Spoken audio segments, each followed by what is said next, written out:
ایک زمانے میں ایک چھوٹے سے قصبے میں جو پہاڑیوں اور گھمبیر ندیوں کے درمیان واقع تھا، وہاں ایک ہسپتال کھڑا تھا جسے ہیپی ویلی میڈیکل سینٹر کہا جاتا تھا۔ اس کے نام کے باوجود ہسپتال ہمیشہ خوشی کی جگہ نہیں تھا۔ یہ چھوٹی للی اور ہسپتال میں اس کے غیر متوقع ایڈونچر کی کہانی ہے جس نے اس کی زندگی کو ہمیشہ کے لیے بدل دیا۔ للی ایک چمکیلی آنکھوں والی متجسس لڑکی تھی جس کی تلاش کا شوق تھا۔ ایک دھوپ والی دوپہر اس نے اپنے آپ کو ہسپتال کے قریب گھومتے ہوئے پایا جو آنے جانے والے لوگوں کی ہنگامہ آرائی سے متجسس تھی۔ ہسپتال، اس کی سفید دیواروں اور داخلی دروازے پر بڑی سرخ کراس کے ساتھ، للی کو ایک پراسرار قلعہ لگ رہا تھا۔ جیسے ہی وہ داخلی دروازے کے قریب پہنچی، للی نے دیکھا کہ ایما نامی ایک دوستانہ نرس استقبالیہ میز کے قریب کھڑی ہے۔ ایما نے گرمجوشی سے مسکراتے ہوئے للی سے پوچھا کہ اسے ہسپتال کیا لایا ہے۔ میں صرف یہ دیکھنا چاہتی تھی کہ اندر کیا ہے، للی نے شرمیلی مسکراہٹ کے ساتھ اعتراف کیا۔ ٹھیک ہے، اب قسمت میں ہیں، ایما نے جواب دیا۔ اس وقت ہمارا ایک خاص ٹور ہو رہا ہے، کیا آپ اس میں شامل ہونا چاہیں گے؟ للی کے اندر جوش و خروش پھیل گیا جب اس نے بے تابی سے سر ہلایا۔ ایما نے مختلف کمروں کی وضاحت کرتے ہوئے اور للی کا ان ڈاکٹروں اور نرسوں سے تعارف کرایا جنہوں نے دوسروں کی مدد کے لیے انتھک محنت کی۔ للی بیپنگ مشینوں، رنگین پٹیوں اور اینٹی سیپٹک کی آرام دہ مہک سے مسحور تھی۔ پیڈیاٹرک وارڈ سے گزرتے ہوئے للی کی آنکھیں حیرت سے پھیل گئیں۔ اس نے بچوں کو اپنی بیماریوں کے باوجود کھلونوں سے کھیلتے، تصویریں بناتے اور ہنستے ہوئے دیکھا۔ ڈاکٹروں اور نرسوں نے احمقانہ ٹوپیاں پہن رکھی تھیں اور ان کے چہروں پر مسکراہٹیں بکھیر دی تھیں، جس سے ہسپتال ایک جادوئی جگہ معلوم ہوتا تھا جہاں پریشانیاں ختم ہو جاتی تھیں۔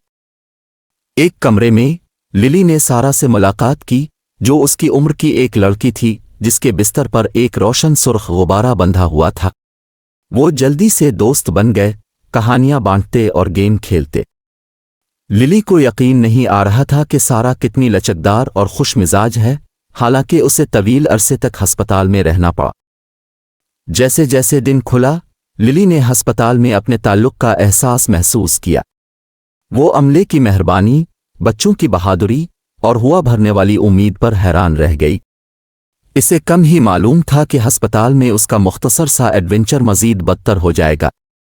جیسے ہی سورج غروب ہونے لگا، للی اور ایما دروازے پر واپس آ گئے، جہاں للی کے والدین بے چینی سے اس کا انتظار کر رہے تھے۔ ایما نے للی کی طرف دیکھا تو اس کا چہرہ دھیما ہو گیا۔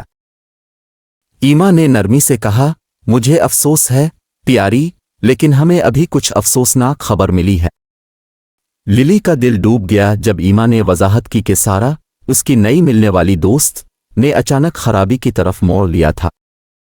للی کی آنکھیں آنسوؤں سے تر ہو گئیں جب اس نے صورتحال کی حقیقت کو سمجھنے کی کوشش کی۔ کبھی متحرک اور جاندار ہسپتال اب خاموش لگ رہا تھا، جیسے اس کے خوشگوار چہرے پر سیاہ بادل چھا گیا ہو۔ اپنے والدین کے ساتھ للی تیزی سے سارا کے کمرے میں پہنچی، جہاں ایک اداس ماحول ہوا میں معلق تھا۔ سارا کا سرخ غبارہ فرش پر پڑا ہوا تھا، اس خوشی کی ایک پرجوش علامت جو اچانک غائب ہو گئی تھی۔ للی نے آنسوؤں کو روک لیا جب اس نے سارا سے حوصلہ افزائی کے الفاظ کہے، جو اپنے بستر پر پیلی اور نازک پڑی تھی۔ جیسے ہی رات گری، سارا کا کمرہ ایک پرسکون پناہ بن گیا جہاں دوست اور کنبہ اپنے آخری الوداع کہنے کے لیے جمع ہوئے۔ للی نے سارا کا ہاتھ تھاما اور دونوں نے مل کر کھڑکی سے باہر ستاروں کی طرف دیکھا، خاموشی سے زندگی کی خوبصورتی اور نزاکت کو تسلیم کیا۔ اگلے دن ہسپتال للی کو مختلف لگ رہا تھا۔ قہقہوں اور زندہ دلیوں کی جگہ سوگ کی گھٹی ہوئی فضا نے لے لی۔ للی اس دکھ کے احساس کو ہلا نہیں سکی جو کبھی متحرک راہداریوں سے چمٹا ہوا تھا۔ جب وہ اپنے والدین کے ساتھ ہسپتال سے باہر نکلی تو اس نے آخری بار پیچھے موڑ کر دیکھا، اس امید میں کہ وہ ہسپتال کے ذریعے اپنے مختصر لیکن اثر انگیز سفر کی یادوں میں سکون حاصل کر سکے گی۔ اور اس طرح ہیپی ویلی میڈیکل سینٹر نے اپنی دیواروں کے اندر خوشی اور غم دونوں کا بوجھ اٹھاتے ہوئے شفا اور راحت کا اپنا مشن جاری رکھا۔ جیسے ہی للی نے ہسپتال چھوڑا، اس نے زندگی کی نزاکت کا تلخ سبق لیا، جو انسانی تجربے کی حقیقتوں کے ساتھ اس کے غیر متوقع تصادم سے ہمیں